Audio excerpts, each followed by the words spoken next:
Hello, everybody.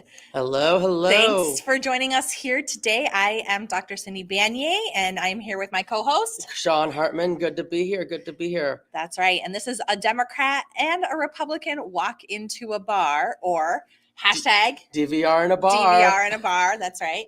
And we are coming to you live from Ollie's in Cape Coral. Mhm. So cool. Thanks, Ollie's, for having us here. Absolutely wonderful place. I'm having my normal Coca-Cola and I'm having a beer. It's pickles and something else. It's a dead parrot. It's pretty good.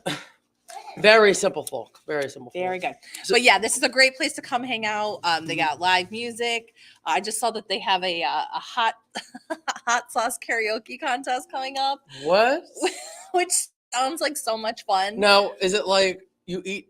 Now, is it you're competing for hot sauce, or is it like you eat something that's hot and then perform karaoke? That's it. So I've never seen it before. That's what the advertisement said. But like, you get a shot of like hot sauce, and then you have to sing A shot of hot sauce, not like a chicken. You don't do it like chicken when you don't eat it with. I don't know. But it sounds like fun. It's a great place to come. They got records too. So shout out to Ollie's for being our host. Thank you, Ollie's. Thank you, Ollie's. But yeah, let's jump into it. So this, of course, this podcast is, a Democrat and a Republican. So I am a former congressional candidate, and Sean is I'm a Republican activist. I'm a former city council candidate down here. I did have to drop out because of redistricting, but I was running for city council. That's about as high as I've ever gone. But I am a Republican. I've been a Republican for about 10 years. Save for a few times where I became an independent out of frustration. But in general, I'm a Republican, more of a conservative libertarian leaning. But we, of course, as you probably, if you've listened to our first episode, this is a better audio quality. Hopefully this time. We had some microphone issues last time. Wow, but yes.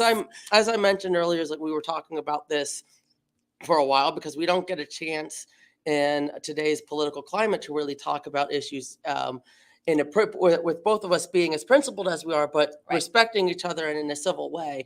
And I'm just very glad that we're able to do this. I reiterated last podcast, whether you heard me or not, is beside the point. Well, we actually got and I put a disclaimer on the last one that said, audio quality not good. It's the pilot episode, but we had over 100 views in a very short period of time. I got some good. I got some feedback from my fellow Republicans. I had one who said that this is going to ruin my political career, but I had another who thought I stood for the issues very well, which I was very. This is what I'm here for. It's like that's the other part of it. Is too is that. I know I'm probably speaking mostly to Democrats being your audience. Maybe I'm speaking to a wider range, and I hope I am. But the fact is that most Democrats, have this very negative and villainous view of our party. And we have Evie here again, of course, making her little. Well, and I think it goes like both ways. Yes, right? That's what I was about to say too. Democrats are villainized too. Like people are, say really nasty things to me. We call you socialists. You call us fascists, and around the circle goes. And it's disappointing, and and so one of the great things about this is we could talk about these issues without that name 100%. Calling it rhetoric. Right. And there's of course a lot been going on with. We have the 2024 election, and of course, we have some local stuff going on too. All right. So before you jump into that, I do want to say, so we've moved this podcast now, so we're going to start at 4:30 here at Ollie's. Ollie's opens at 4. So if you meet us here at 4, we're doing setup, but we're chit-chatting. You can be part of this audience too. So this is not just Sean and Cindy having a beer together. This is like the community. Come and have a beer with us. We want to hear from you. Have a beer. Listen to the conversation. Right now, all we have is this young girl who's I mean, she's great and everything, but she doesn't contribute much to the political conversation. I can't really. She does love the sandwiches here at Ollie's. If you could see by her face, if you're watching the live stream now, the s'mores. They have an excellent s'more sandwich that I have yet to try, but I've been wanting to try for a while.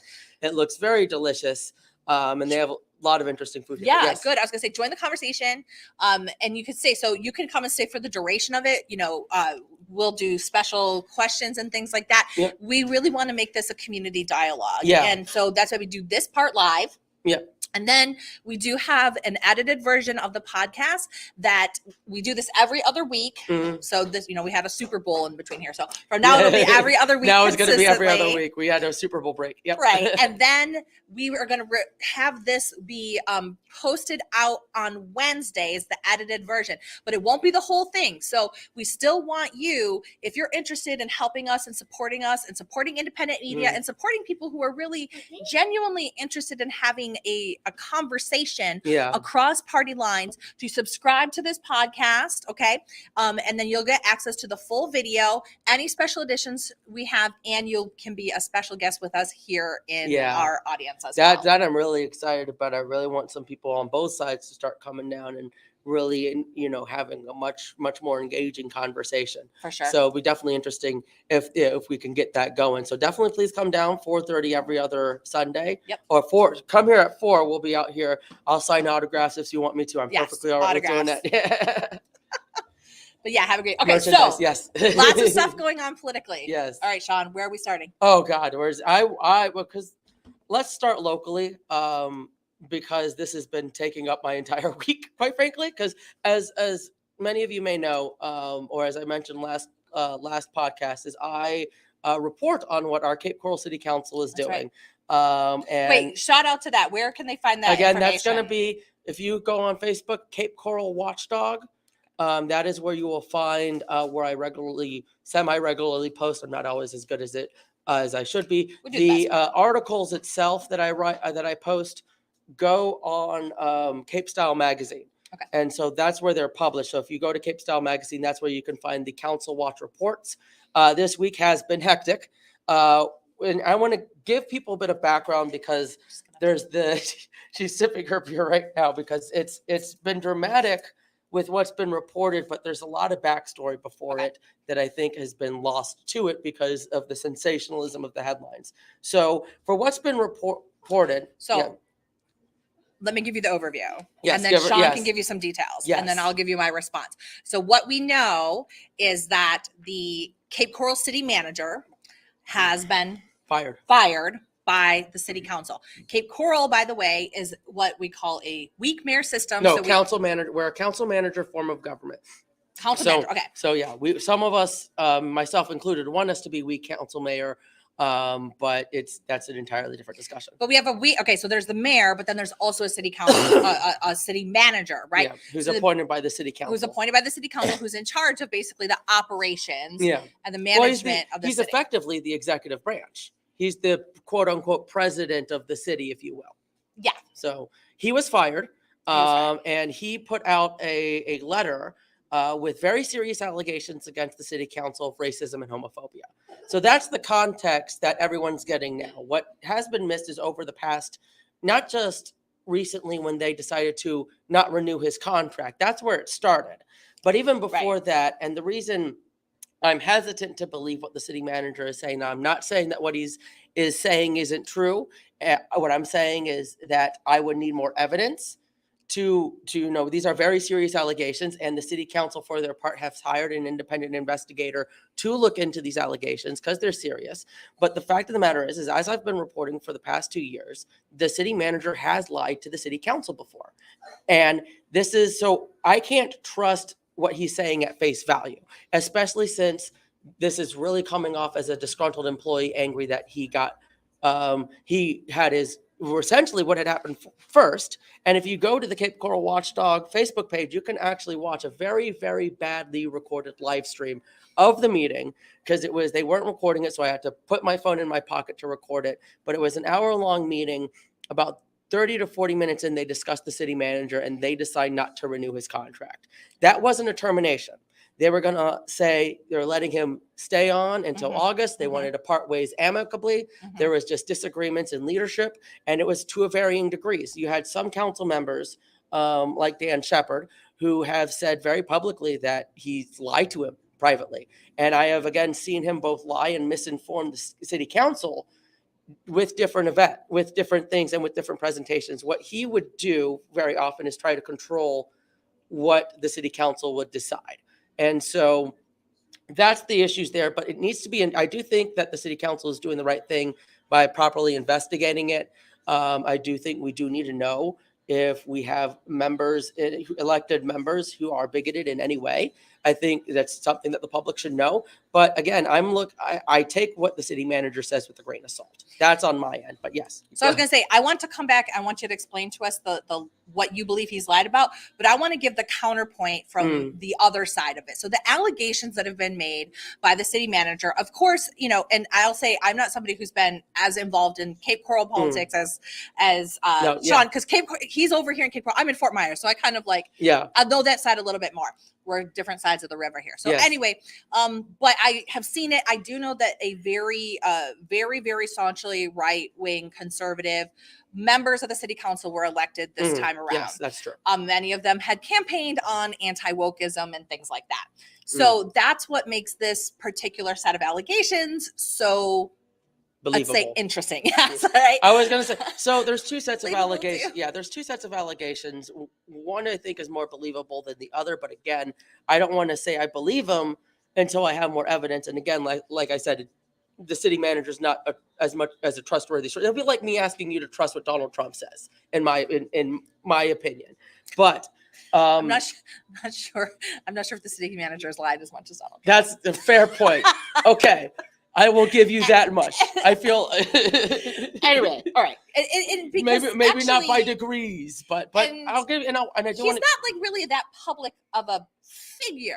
He isn't yet. No, behind the scenes. No. He has been a very public figure locally, particularly when it comes to economic development, which is, I will say, where he's been very good at. And that's actually where the controversy came for one of the. That is one of the part of it is so he had terminated the economic and business development director and brought on another director who is an African-American woman.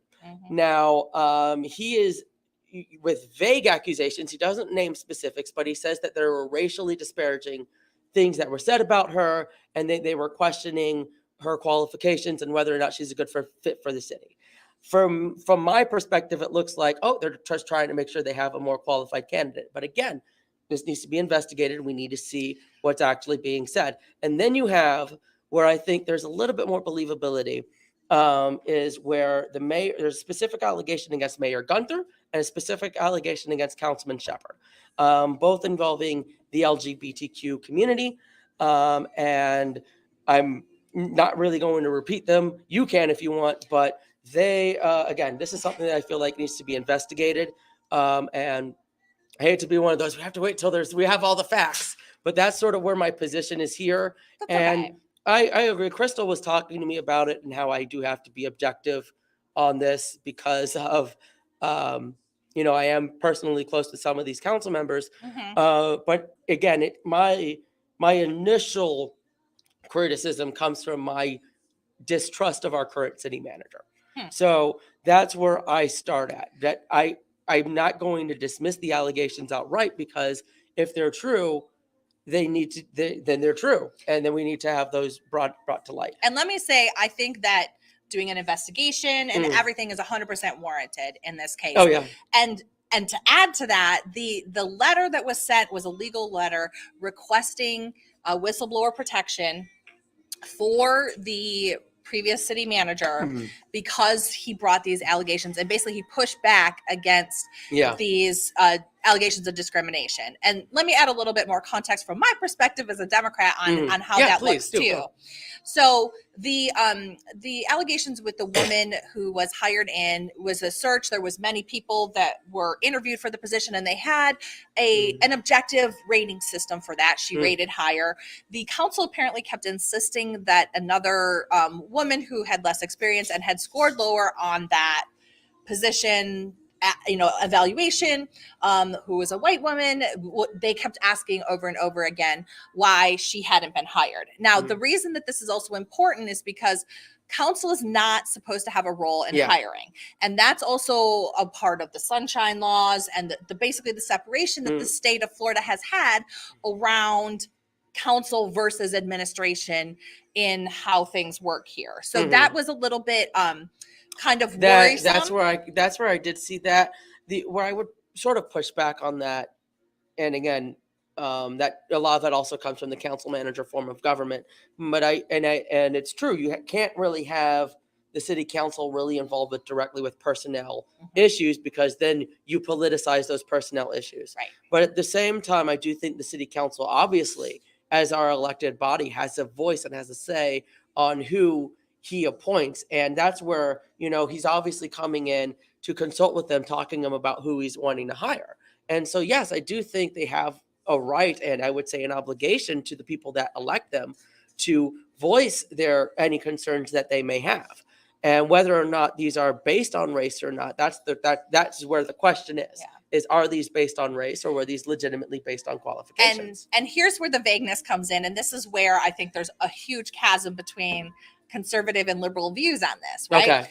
Is that I'm not sure from what I read that there's any one thing. It's not like they called her the N-word or they said anything specific. Mhm. It was more nuanced around, we're not sure if she's the right image for the city. Yes. Which is how it oftentimes this type of it's under the surface coded. Yeah. racism kind of plays out. So that's what, we're going to have to see whether or not this was really, they said personality and image and stuff like that. And like you said, these are often coded. Yeah. So, I think this is going to be a very interesting to watch, because this is a tough thing to litigate, frankly. It is. And I'm hoping that either before litigation, or probably it's going to have to be after, I can speak with the mayor and the council members to get more details about their mindset with these type of allegations, and what was Mayor Gunther thinking when he said the personality isn't right. Can you give me in more detail?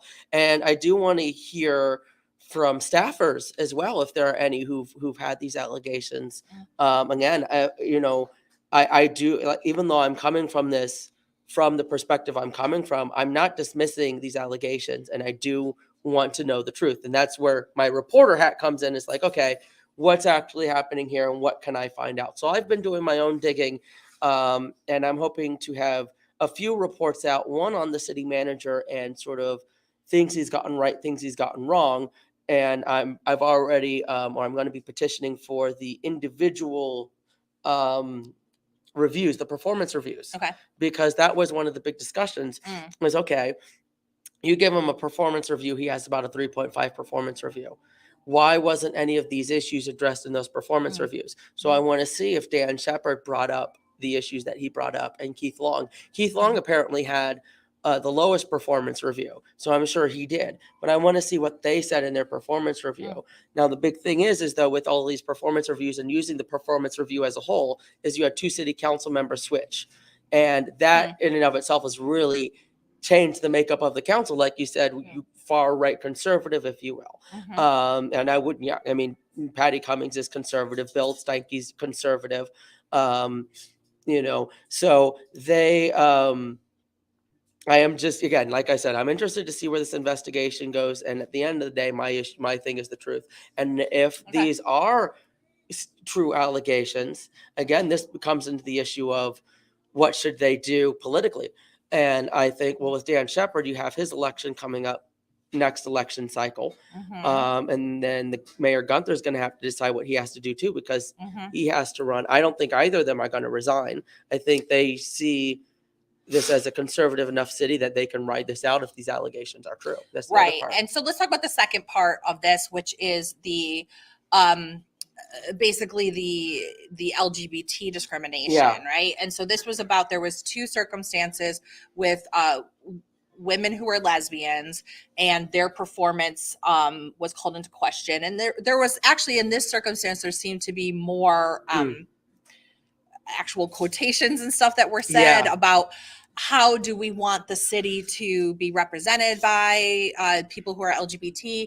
And also it looped in Cape Coral Pride in terms of the in-kind donation for safety protection that had been donated to the event, which is a common thing that is donated. That was, and that was actually something that we reported on several months ago. And that was, I reported on that because of Dan Shepard, because he had gotten calls from residents. and who had asked, are we spending taxpayer money on this? Are we spending taxpayer money on this?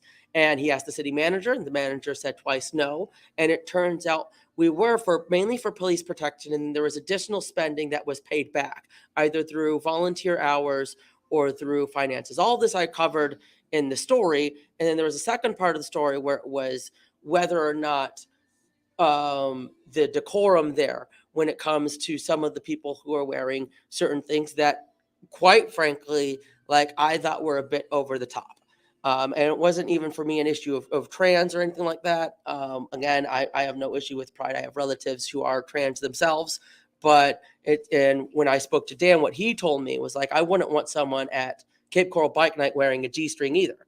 And where it's the how sexualizing can it be family friendly? And I think that, despite some Christian right disagreeing with me on this, I do think you can have a family friendly pride parade. I'm going to get crucified for that probably, but I do think it's possible. And I think that, but there were some outfits there that I felt were not family friendly, and that's a different discussion. Well, and that's also like individuals, and that's individual. Yeah. No, what was in the letter from the city, the former city manager's whistleblower protection component was allegations of sexual activity with animals that were occurring at the site, and that is patently false. There was a photo that I had to try to disseminate, and people were telling me that there is a dog with a device on his genitals, and I think we were able to finally figure out that it was either to assist with preventing him from peeing or preventing him from I don't know what it was for, but they all thought it was some sort of sexual device and they were torturing. So I had to cover that and do what I can, look into it, if you will. And it was an interesting story to cover. It's definitely not one of my favorites, but it was definitely one of my most high profile. And but it was one where it really originated from Councilman Shepherd speaking to me and his concerns that residents were coming to him and he lied to residents because of what the city manager said. And so I was essentially used to debunk, to sort of protect him. So was that the lie that you were talking about? That was one of the lies.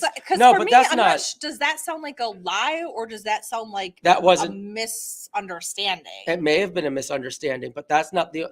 Here's one of the lies that I would use as an example, and I'd have to really go back to find all of them. But I've reported on a few of them. But there is, and probably it'd be better to describe this as a misinformation, and I should probably use the term misinform or control the flow of information to be slightly more accurate, but he has lied, and I can't think of any specific example right now of direct lies. But one of the things, for example, is when we were discussing buses for Oasis charter schools, and he provided multitudes of information about diesel buses because that's what he wanted this council to choose. There was council members, actually it was Dan Shepherd, surprisingly, the conservative that he is, was asking about electric buses. And there was no information on that, and they wouldn't provide any information on that. The other one was recently with Sunsplash, actually. That one was where they were trying to lie and misinform, where Keith Long caught them in that, where they were trying to convince them to purchase a $3 million parking lot, to build out a parking lot for $3 million to justify a wave pool that the Pro Parks was going to build for Sunsplash. The other part of that, though, was they were going to reduce the revenue sharing from 14% to 7%. And so I don't remember exactly what was said, but there was something that that Keith Long asked the city manager about the necessity of the parking lot. And they confirmed that they did not need a new parking lot. And then when they were bringing it up again, he was playing it like they needed the new parking lot. They could use it for Lake Kennedy. They could use it for this, even though he said before that they didn't. So those are just two minor examples. And again, I have to go to really look into it, and I'm sure I will, and do a write-up on it, because it's, that's where it comes in, where I don't trust them. So I'm going to be honest with you. Just the examples you've given are kind of, they're kind of weak on my perspective. I think only because of this. Like, listen, I understand how complex government is. I understand how much that's true of a job that he's doing. I understand that, you know, he's overseeing the entire city and he's got reports coming in from X, Y, and Z. So is it a deliberate reason to misinterpret or to, you know, to lead somebody astray? Is that the case? I'm not sure. You're not wrong. Is it just like there was like so much stuff and he didn't know, or, you know, because these are different things, really, in my opinion. Yes, and I agree. They're not my strongest examples. But again, I'm going to be doing a write-up. I mean, if you do a write-up, I'd be interested in seeing it. But for me, it's like, I gave very poor examples because I can't think of them off the top of my head. I mean, it's also this. Okay, so let me back up too. Like, it seems also like, okay, so there are these things that happen, and I know that the Pride Parade one thing is something that, and this is also in the whistleblower thing, is about the woke component, right? So it's bound to kind of get people riled up. So if you can say, oh, you know, were they giving dollars? And the city manager goes, no, because actually no city dollars were given to Pride. Is that a lie versus saying, oh, we actually provided in-kind policing as an in-kind contribution? Is that the same thing? I don't know. But will somebody who wants to attack the woke and attack Pride use that? Yes. Okay. I think that I can see that. I can understand where you're getting at with that one. Again, I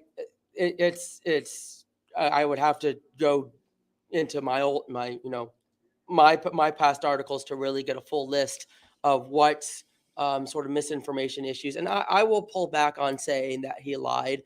I do think it's a lot more of misinformation than deliberate lying.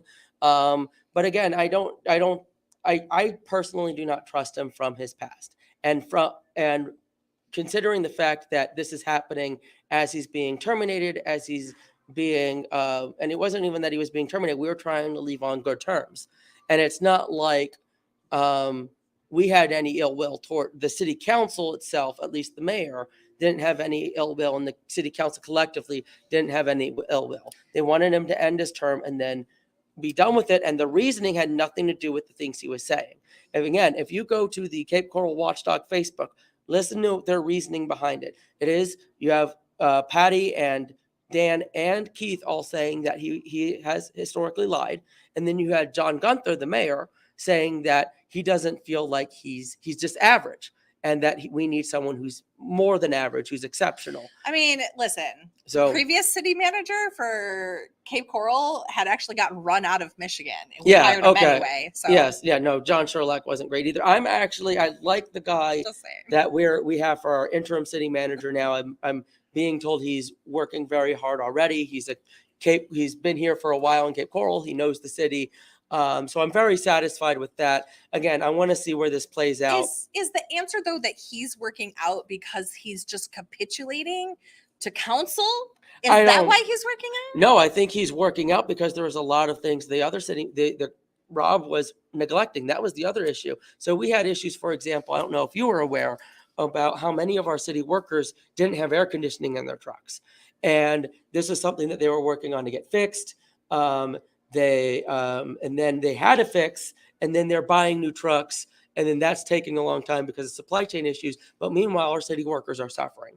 And so Mike's gotten to work on that. There is another where the city manager neglected to get grant money for the Burrowing Owl Festival, a Burrowing Owl Sanctuary that the state legislature created basically for us, because Cape Coral's the only place with burrowing owls, and he failed to get grant money for that. There's something, I don't know exactly what it was, but he had a boat lock.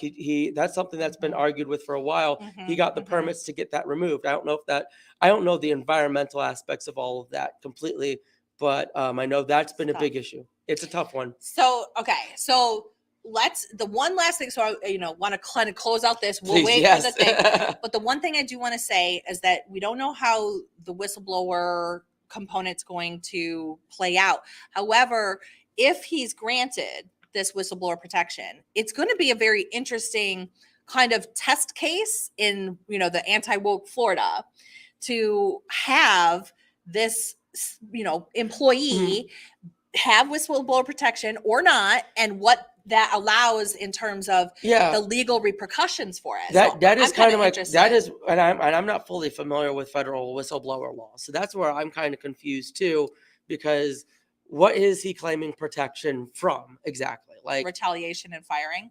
He's been fired already. And he's been okay. So he's saying that he was saying he's fired because he blew the whistle. So it was retaliation. You know what? And actually, that I'll tell you, when I first heard that they fired him within the first 3 minutes, I still haven't even watched that city council meeting. When I heard that, I was like, that's gonna really mess us up. And this could be very expensive for the city of Cape Coral. That could be a case. I think that was a very stupid move. I do agree with that there. That I think it was right of us to stop, to not renew his contract. I think that was a wise decision. But I think I was very confused as to why they fired him outright. I again, especially with that information, I definitely don't support that. But again, and it goes like this. So it's like you really have like woke discrimination allegations versus anti-woke city council, and now you have a whistleblower claim for retaliation. So it's going to go, what we do know is it's going to go to the courts one way or another. There are reporters and journalists that are going to look into it to find out more. Yep. And we'll see how it goes. Yeah. I'm just kind of watching because I think this is going to be a test case. I think this is going to be famous in Florida. Yes, I think so. Like for the wrong reasons. And I am smack dab in the middle of it as a reporter. And I'll be honest, it's been stressing me out. I've been both with my day job and with this, it's been emotional because, it's done. Again, I am a conservative, but on some of these social issues, I'm more liberal. I am more, or tolerant, if you will. Again, and so I don't want people who are in elected office to be bigoted or discriminatory against other people. I don't think that, to me, that's not who the Republican Party should be, whether or not, and I'm sure you'll argue that it is, but I would love for the Republican Party to go back to arguing over whether fiscal conservatism versus spending is a good thing. Those are my big issues. Yeah, I'm gonna take all of this, of course, economic issues. So I tend to be more socially liberal personally. Now, libertarian. Yes, I'm very libertarian in a lot of my worldview. With that being said, I understand where some of these, social issues are of concern to a lot of individuals. What I want to remind people is that, we have an individual who is gay or trans is equal to an individual who is a Christian, a Jew, or a Muslim. And many of us, including myself, who is a devout Christian, we have religious beliefs that we hold firmly to. And I've had to reconcile, when I became a born again Christian, my, socially tolerant views on homosexuality and what the Bible says about homosexuality. And that's a theological discussion, which we're not really going to have here. But the point is that, those views are still views that are personal, and these people vote too. And their voice matters just as much as a gay individual and a trans individual does. And so when it comes to the issue of taxpayer funding for Pride Parade, I can see why that's an issue. And I don't really think that we should have taxpayer money going to something like that, because it's a moral issue, just as I'm sure that liberal taxpayers wouldn't want to pay for a March for Life. Yeah, go ahead. Yes. But then that actually comes into the question is how much who do we help, right? Because then it becomes a First Amendment issue. Yeah. And the city is not, any government entity is not supposed to be judging the quality of an event by the content of the speech. Yes, and I agree with that there. And so obviously if we had these funding for police protection and all that stuff for the Pride Parade, which is honestly, having police protection is fair. You'd want that. But usually you have organizations reimbursing the city or the town or the county for that. But again, if there's going to be a March for Life parade, are they going to get the same resources? If so, then that's great too. But my position would be neither of them should get the resources. I think they need to be reimbursing us when they have those events. And that should go for all events except for the Holiday Festival of Lights and the Red, White, and Boom Festival. I think that those are the only two that we should fund as a city. And I think that the Red, White, and Boom itself is a city event. Yes, it is. Yes. Right. And so those are different than individual nonprofits. But that's what I'm saying is I think they're that different. I think that with that, I would, if we're taking that you have an all or nothing approach, I would go with the nothing and not the all. And that also comes from that fiscal conservative and that stance. has and that but that again, that it's how you apply it. Yes. So good. All right, so I'm gonna save you. Yes, I'm gonna thank save you. you. For I'm the gonna love of pivot God. away from this. Okay. Let's talk about the next thing that you wanted to talk about, which was 2024. It's heating up. It's heating presidential up. Hang on, we have a commercial break here from Evie. What's up? We got half an hour more. We're going to talk about the presidency. Are Are you excited? you She's excited? 6. We may have She's not we may excited have about the the first presidency. female president. You know that, Evie? We could have the first female president, a Republican by the name of Nikki Haley. Be happy. Yeah. And she takes her. I'm going to take a drink on that one. So, yeah. Let me say this. I don't hate Nikki Haley. Mhm. I don't know. Please, for the love of God, say you prefer to Trump. I mean, well, yeah, I do. And this is what's actually the reason that I can appreciate her is the reason why a lot of really far right folks aren't. It's because she was ambassador to the United Nations. Yeah, I think that's a me really too. important reason for. Yes. I think that we need to be global leaders. Yeah, and well, I think the United Nations is really important, and she served that role. And I think she did a pretty decent job. Not all the decisions she made were the ones that I would appreciate, but you know, I think that that's an important leadership thing for the United States. So I agree. That's definitely, and one of the things we bonded on very early on is our love of foreign policy. I was an international studies major at UCF, so I love that foreign policy stuff. But yeah, my party's become less. You've been very anti-globalist, and I, I've said actually at a party meeting once, or they were having a discussion about the World Health Organization and the United Nations and all that type of stuff. And someone was like, who here supports the UN?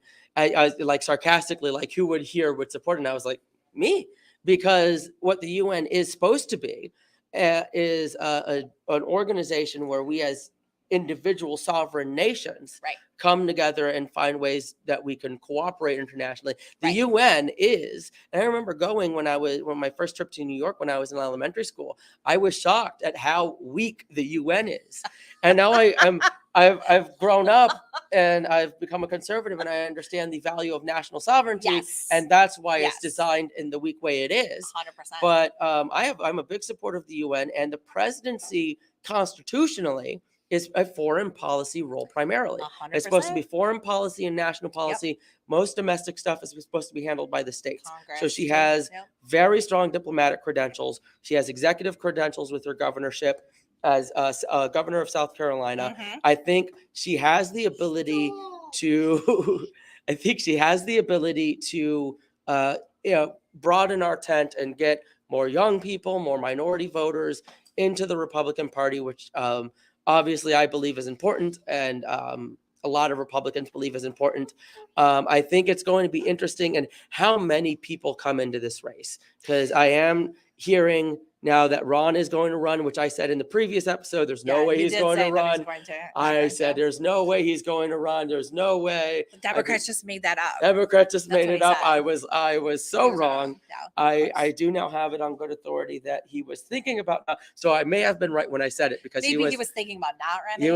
He was not going to run, but he decided to run at the length. So that's what I've been told. So I may have been right when I said it. So I'll keep you. All right. So before we jump into like analysis on Nikki Haley and Ron DeSantis, I want to loop back to the UN thing. Just one moment. Okay. Yes, please. Because, so first of all, yes, we did bond on that. So I have an undergraduate degree in international relations. I have a master's degree in international relations. Then I got my doctorate degree in the international field. I got it in Japan. I was studying Asia Pacific studies, but I was studying governance structures around the world. She has this amazing thesis paper that I took pictures of to read it, just on community policy and how to address economic issues in the Asia Pacific. Very interesting. Community-driven economics, because that's, I'm actually fundamentally like a very wonky person. I believe in decentralization, which, by the way, that's like states' rights, local rights, okay? Like, that's what it's all about. But it's about, for me, I want to see it like, it's like the nesting dolls. It's like, we got to have everything fit together, right? Yeah. So that's the challenge, I think, to people who are policymakers. Yeah. But so back to the United Nations. I was also, by the way, a representative to the United Nations on behalf of a non-governmental organization called the International Association for Community Development. Oh, yes. Which is an international organization that advocates for community people to have a say in their governance. So it's really like, how do we do participatory governments? How do we do decentralization? How do we involve people meaningfully in their own governance? Yes. Yeah. And so I had the privilege for 2 years to go to the United Nations and advocate on behalf of this cause, participate in many high-level forums. And yes, what Sean says is true, is it's actually, it doesn't function like a government. Yeah. Think, okay? It's not a one world government. It's not a one world government. No, it is literally just, here's my government, here's my government. And like they can come together and say, basically all that they can do is make a decree. It's like, we believe X, we believe Y. And then there's this thing called the UN Secretariat, the Secretariat. Oh, yeah, okay. That's kind of like the administrative body. So they oversee the funding that basically everybody voluntarily puts together from the United Nations to run things like the World Health Organization, the International Labor Organization, the UNDP, the Development Program, the Poverty Alleviation Program, UNICEF, stuff like that. UNICEF, right, for kids, UNHCR, the human rights or human refugees. That's refugees, right? And these are all things, by the way, and this is the other part that I want every Republican. So please, Republicans, if you're listening, like we made this shit up. We made it. It was that's the other part of it too. You're right. Redwoods is New Jersey. It's all based on the Western ideology. You're it's based on market economy. It's to how we can make the rest of the world more democratic and more market based. That's the whole point of the United Nations. And the biggest criticism in international relations has been that it's too U.S. driven because the United States puts a lot of money to it. There's a lot of workers. There's a lot of people. It's based in New York, right? So the criticism, so everybody else in the world says, oh, it's too U.S. focused. And then us in the U.S., we want to flush it down the toilet. It's literally how we influence the rest of the world too. To make them more like us. And it's just like, for me, I'm like, oh man, this is the wrong thing because it is a place to demonstrate U.S. leadership. Yeah. It is the beacon on the hill from Ronald Reagan, right? Like, how do we make the United States the one that everybody looks to? It's by being the people who are promoting democracy through international diplomatic democratic channels, which is what the United Nations is. And they have no power, really. Yeah, they really don't. But I agree with you. I think that with the UN is a part of United States tradition. We created it through Eleanor Roosevelt, I think, was a major advocate with that and was one of the main leaders on our side with that. It came out of World War II. It came out of our alliances from there. And so it has a purpose. The winners. Yes, the winners. We did it. That's why Germany doesn't have a UN Security Council. We do. Because it's Russia, China, United States, France, and Britain. Yeah, it's the winners. It's the allied powers. And I would look, I would agree with so a lot of current Republican sentiment that we really need to focus on the issues in our own country before we worry about everything. And that's where I think a lot of people get hesitant. And even if when you listen to Nikki Haley, she does have that strong foreign policy stance that sniffs of smells of neoconservatism. Like old-fashioned Bush neoconservatism. Francis Fukuyama, like my favorite neocon, by the way. History is over. End of history. No more history. Just stop recording everything, guys. Like no more nation building. It was the stupidest idea I've ever heard. Is that what do you mean? There's no more? We're still recording history. How can you say? Anyway. So Nikki Haley has some maybe different, broader appeal, but might face some kind of headwinds from her own party. I think she's going to face a lot. Anyone who runs against Trump, except for Ron DeSantis, is going to face issues. Ron DeSantis is a special character, though. And where I actually, he's a special character because I think what's going to happen is that him and Trump are going to compete for the votes. And that's where I think someone like Nikki Haley could end up rising to the top because they're going to divide each other. Because look at how the primary schedule is set up. You'll have Iowa first, which I think, because you also have, just so everyone is aware, the list of people who are running. You have obviously Nikki Haley and Donald Trump. Ron DeSantis is set to announce after the legislative session. That's your A team. Your B team is going to be Mike Pompeo, who's set to announce in the spring. Asa Hutchinson, who is the governor of Arkansas. Look, like, I don't know. He was the drug enforcement administrator under Bush. He's old news, but he's going to be announcing for some reason. I don't know why. Maybe it's like my last hurrah. Let's just do it. What do I have to lose? I'm done. So sure. I guess. Because it becomes a numbers thing. It does. At that point. And so I do think you're going to have Republicans like Larry Hogan, Liz Cheney. Mike Pence. I think Mike Pence may run, but I don't know if he'll run I feel like with Nikki running, Mike Pence won't run, is what I'm kind of thinking, because I don't know if Mike Pence wants it. Mike Pence, I think is humble. I don't think he's really, wanting to put him or his family through all the stuff he went through already. He doesn't want them to bring out the guillotine again. Yeah, exactly. Yeah, we don't need gallows in the middle of every presidential debate. Okay, so sorry, they're right. There were gallows, not guillotine, but whatever. Yeah, and I'll be honest, and I am kind of worried on if this is going to get violent. And I think that any violence will hurt Trump no matter what. So I'm hoping that Trump supporters heed my warning and don't do anything stupid. Whether or not they will listen to me is besides the point. But I think that you have Mike Pompeo, Asa Hutchinson, maybe one of the Never Trump Republicans goes in, but you just had the RNC make Republicans pledge to support whoever's the nominee, which both hits Trump because it means that will Trump actually do that? That's to be seen. And then it hits anyone who wouldn't endorse Trump. So that would be... I would be interested to see if we have any of the Never Trump Republicans run. I don't think they will, though, because I also think that they realize that if it's a crowded field, then it helps Trump. You're going to have the same situation as the 2016 primary. That's why I think Mike Pence may not run either, is because he may think that he may endorse Nikki Haley, and Nikki Haley's that candidate that can she's conservative enough that she can win general votes, and she has enough connections to Trump where she's not a never Trumper or an anti-Trumper. She's not even attacking Trump. I just saw her. I heard Trump gave her the green light to run. See, I have a slight conspiracy theory that they planned this, because I did notice that he's less critical of her than he is of Ron DeSantis.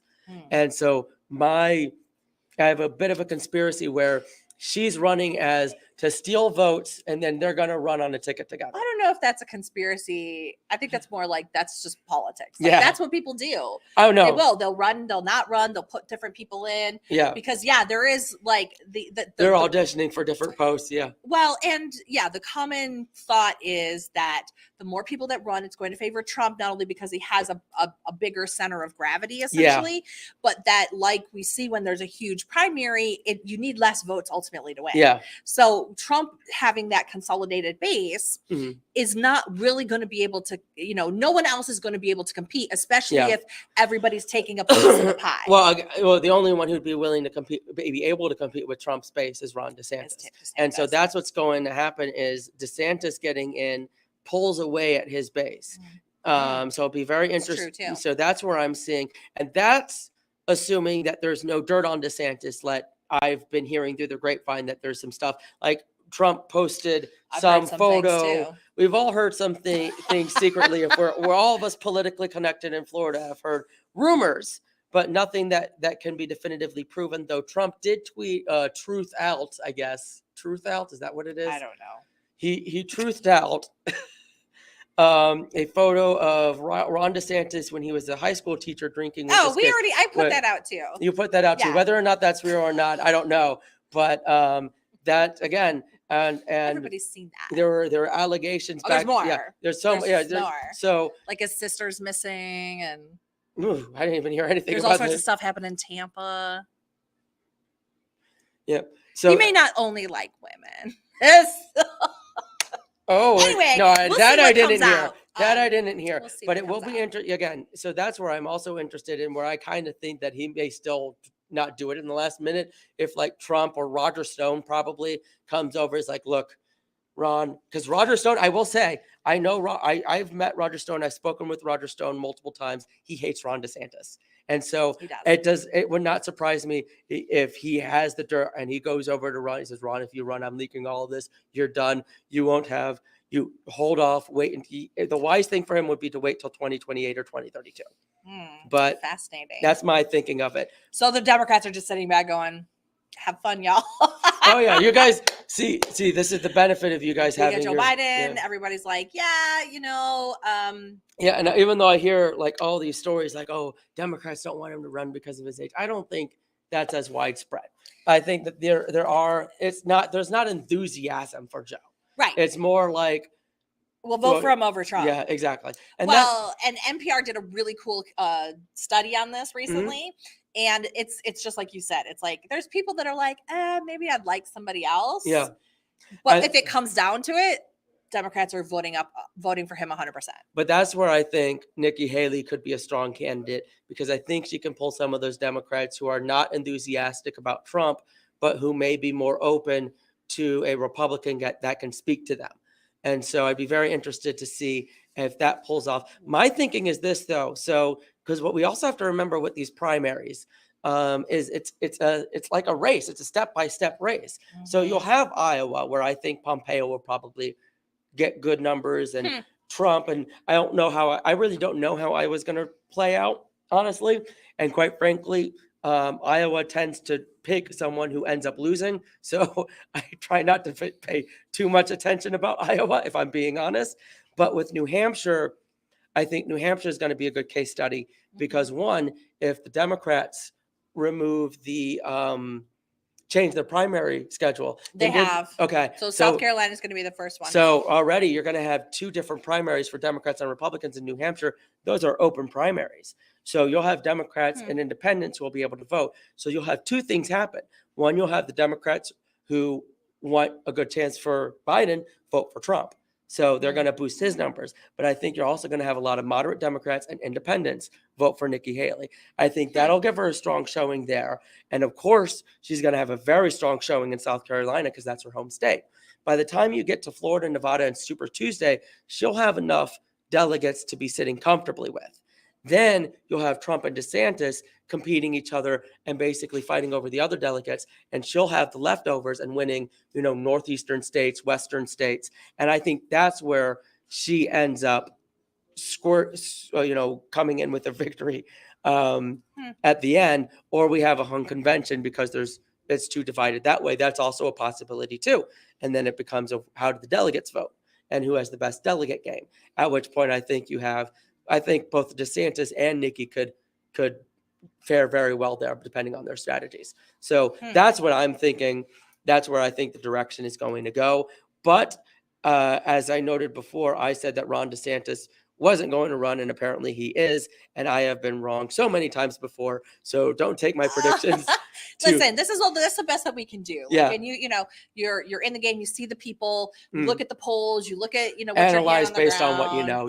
And there's no perfect answer. Just like there's no perfect politician. Just like there's no perfect voter. No, we're all people, and people like Sean and I who love this. We can immense in it. I've heard a lot of the stuff too. So I love the politics of it. I love watching what's going to happen. I love actually the policy side of it too. Yeah, both of us are very policy oriented. Yeah. So I am, and I'll probably end up, and I'm not making any official announcement yet, but I'm considering restarting. I had a podcast that I was setting up before this called the Geekpublican Project, where I was going to talk about conservative policy issues and really delve into policy papers and white papers and stuff like that.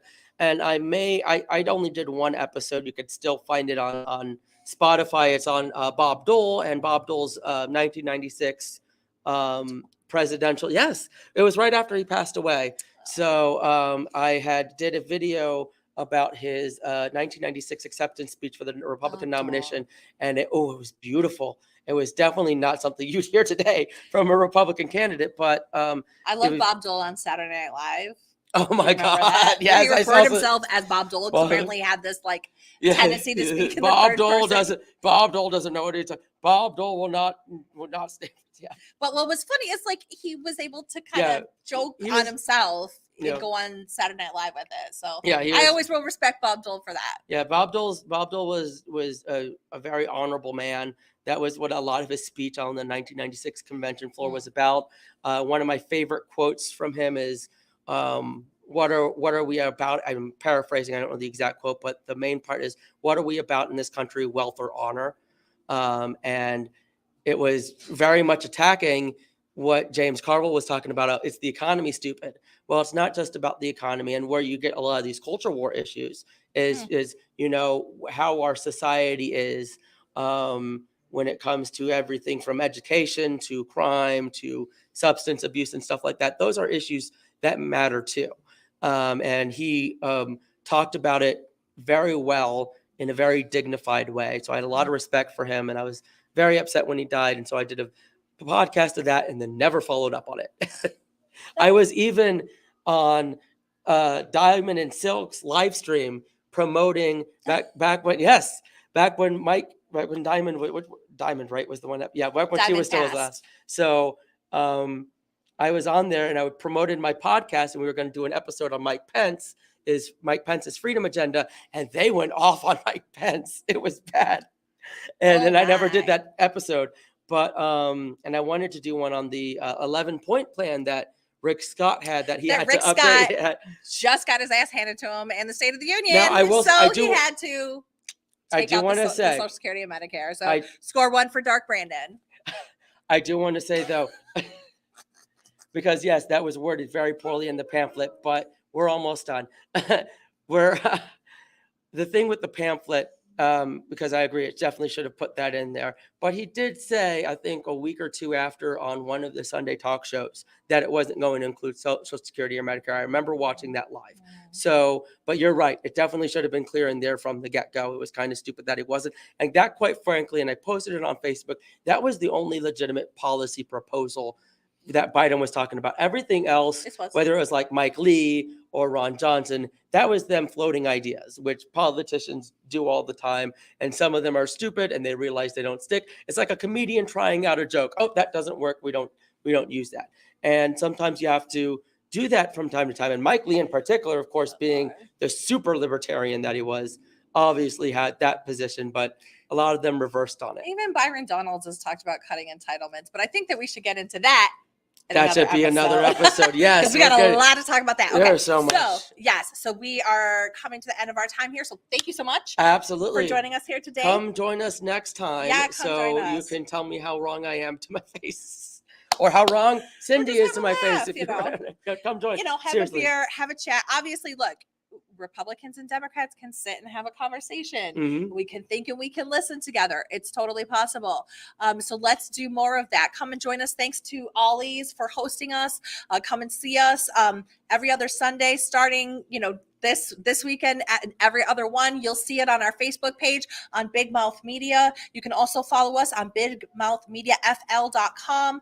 That is where you will be able to get your subscription to #DVR in a bar. Yep. And help us keep the lights on, literally, for this show, and support independent media and support independent thought. I know how much, especially my Republican friends, hate that mainstream media. We hate it. Well, help support people trying to do something different. We would love to have your support for that. Check us out on the Price and Plans tab there. You can follow us on Twitter, Facebook, Instagram, and also our YouTube channel. So this week, we are also streaming live on YouTube. Mm-hmm. You'll see our edited version come out on Wednesday, and we hope you'll join the conversation. So thanks so much for joining us here. Thank you so much. And also check out, again, the Cape Coral Watchdog if you want to keep following up on what's going on with the city manager and everything that's going on there. Obviously, a very big issue here locally. I'm going to be on top of that, and we're going to figure out what the truth actually is there. So very excited. We'll see you in the next couple of weeks. Yeah, see you next time. Bye-bye. Awesome.